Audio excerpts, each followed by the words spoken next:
രാവിലെ മനസ്സമാധാനമായിട്ട് ദോശയും കഴിച്ചിരുന്നപ്പോഴാണ് ഒരു കോൾ വന്നത്. നേരെ വിട്ടു ആശുപത്രിയിലേക്ക്. ചെന്ന് നോക്കിയപ്പോൾ ദേ ഒരാൾ മുണ്ടി വരുന്നു. എന്താ അല്ലേ കഥ? ഇത് മിസ് ശാലു, എൻ്റെ കസിനാണ് ഗൈസ്. രാവിലെ കുതിരപ്പുറത്തിരുന്ന് ഇറങ്ങിയതാ പുള്ളിക്കാരി. തിരിച്ചെത്തിയപ്പോൾ ദേ കണ്ടില്ലേ, ആള് വളഞ്ഞു. സംഭവം സിമ്പിളാണ് ഗൈസ്. വണ്ടിക്ക് ഇഷ്ടപ്പെടാത്തവന് വണ്ടി ഒന്ന് കുടഞ്ഞു കളഞ്ഞതാ. ആ കുടയിൽ പുള്ളിക്കാരുടെ കാലൊന്ന് പോയി കിട്ടി.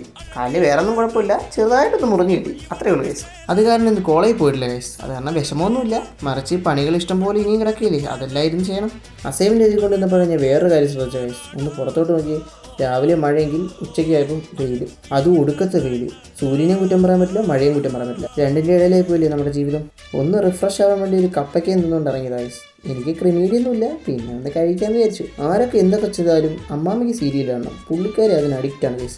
വീട്ടിന് വെളിയിറങ്ങിയപ്പോൾ മരമൊക്കെ ആരും മുറിച്ചിട്ടിരിക്കുന്നു. എന്താ അല്ലേ, അതെല്ലാം മുറിച്ചിട്ടു. ആ മണ്ടേ ചെയ്യുന്ന ചക്ക ആരും അടത്തിട്ടില്ല. അതാരെ തലയിൽ എന്ന് വീഴുന്നതോ. മിക്കവാറും അതെൻ്റെ തല തന്നെ വീഴും. കാര്യം ഞങ്ങളുടെ വീട്ടിലെ ഫ്രണ്ടിലാണ് സംഭവം. ഇവനെ കഴിവുന്ന കാര്യം ആലോചിച്ചപ്പോഴും ഞാൻ വേറൊരു കാര്യം ആലോചിച്ചത്. എനിക്ക് ഇവന് മുന്നേ ഒരു പടക്കുതിര ഉണ്ടായിരുന്നു ഗൈസ്. അതാണ് ഇവൻ. പുള്ളിക്കാരനെ റൈഡ് ചെയ്തിരുന്നത് എൻ്റെ അച്ചാച്ചനായിരുന്നു. അച്ചാച്ചൻ മേലോട്ട് റൈഡായപ്പോൾ ഞാനായി റൈഡർ. ഇവനെ തന്ന കൂട്ടത്തിൽ ഒരു പണി കൂടെ തന്ന കേസ്. ഇവൻ ടെസ്റ്റായി കിടക്കുവാണ്. പുള്ളിക്കാരനെ ഒന്ന് ടെസ്റ്റ് ചെയ്തെടുക്കണം. അതിന് കുറച്ച് പൈസ ചിലവാകും. നമുക്കൊന്ന് ഇവൻ്റെ വീഡിയോ ഒരു സീരീസ് പോലെ ഇറക്കിയാലോ പണി ചെയ്യുന്നത്? എല്ലാവരും ഒന്ന് കമൻറ്റ് ചെയ്യുക കേസ്. ഓക്കെ.